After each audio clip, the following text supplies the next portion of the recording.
Good morning, everyone. My name is Anamika Shukul, roll number 03, and today's topic for presentation is Right to Education Act 2009.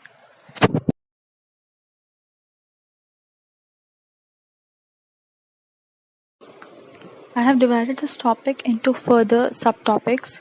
Firstly, I'll be discussing what is RTE, then what are the provisions of RTE, followed by RTE in reference to children with disability. Then we'll see some of the challenges faced by RTE, impact of RTE on different states, and in the last we'll discuss the conclusion.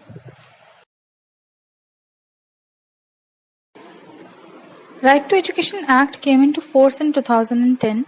The Act is in compliance with Article 21A, which makes elementary education free and compulsory for children from 6 to 14 years. RTE Act is applicable in schools which are run by center or state governments or is partially or fully funded by state or center governments.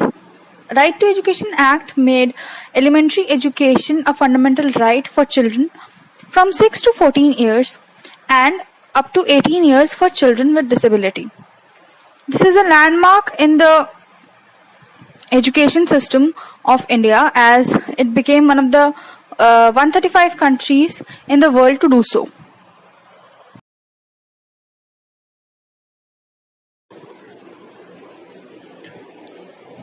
Provisions of RTE. First of all, RTE makes elementary education free and compulsory for children 6 to 14 years. Secondly, it also says that children who are not going to school should be admitted to appropriate classes for appropriate age. This means that any child who is between 6 to 14 years and is not going to school, according to his mental capacity, appropriate classes shall be allotted to that child. It provides for appointment of trained teachers. Also, the type of evaluation that is to be done of students should be continuous and comprehensive. There shall be no physical punishment or mental harassment for children, as it creates fear and other such emotions in children. There shall be no capitation fee. No screening procedure is required for admission. However, proof of age is mandatory. No school can be run without recognition from government or state.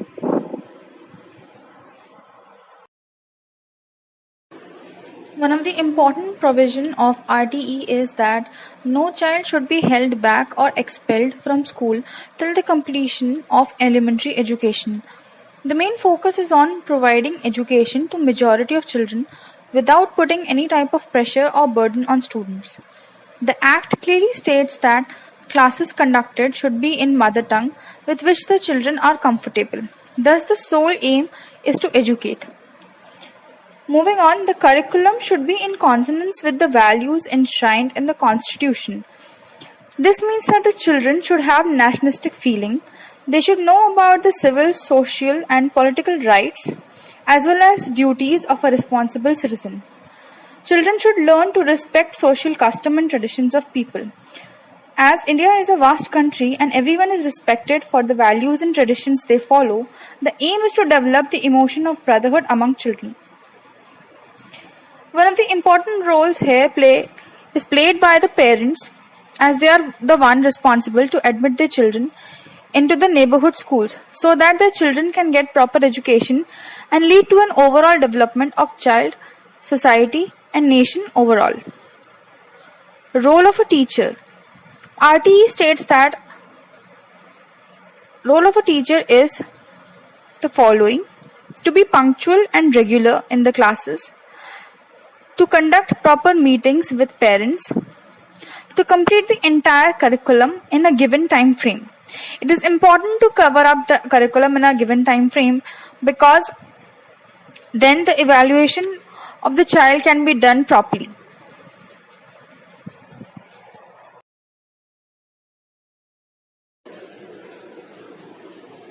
RTE with reference to People with Disability Act and the National Trust Act in Chapter 2 says that children with disability should get free and compulsory education.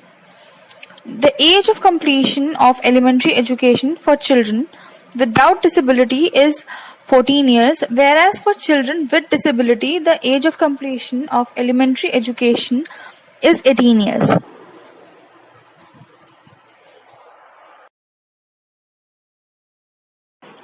Implementation of RTE is not an easy task. Some of the challenges that were faced are gender disparity. As we all know, in India, there is a gender gap between boys and girls. Girls are often not allowed to go to schools and thus are made to do household work. However, the aim of RTE was to make sure that girl children are also enrolled, and thus there is a gender equality. Quality of education should not be compromised as well. Thus, the guidelines for a teacher was also given as per the guidelines of the central government. Teachers should be well qualified and they should be able to teach the children properly. There should be a school management committee which would consist of local authorities, teachers and parents of children admitted in the schools. 50% of them should be women. This school management committee was done to evaluate the proper functioning of the schools and the proper implementation of RTE.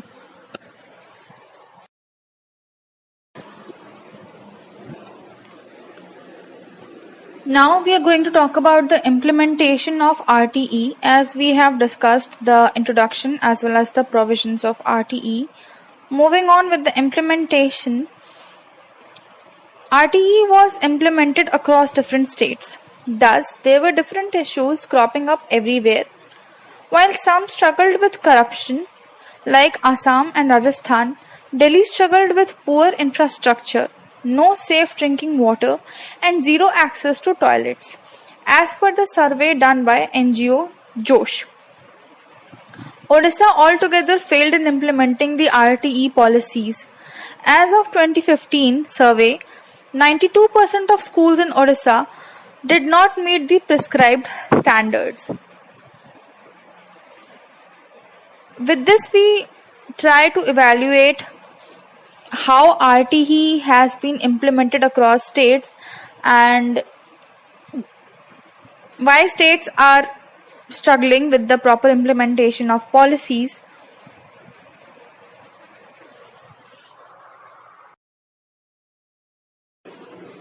Moving on to the positive side of RTE implementation, there are top 3 states that showed increase in the enrollment of students from 2014 to 2016. These 3 states are Bihar with an increase in enrollment of 6.6%, Rajasthan with an increase of 4.5%, and Uttar Pradesh with an enrollment increase of 1.1%. We can see that even though there are difficulties and challenges in implementing the RTE, but the policies that are implemented are helpful in increasing the enrollment of children.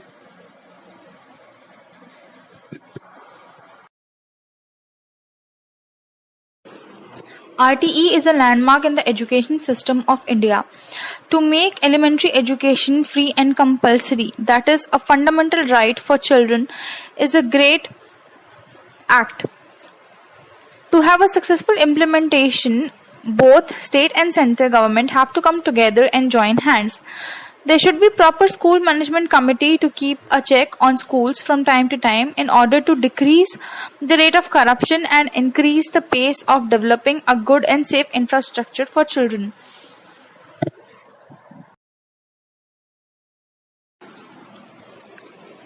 With this, I end the topic. Thank you very much.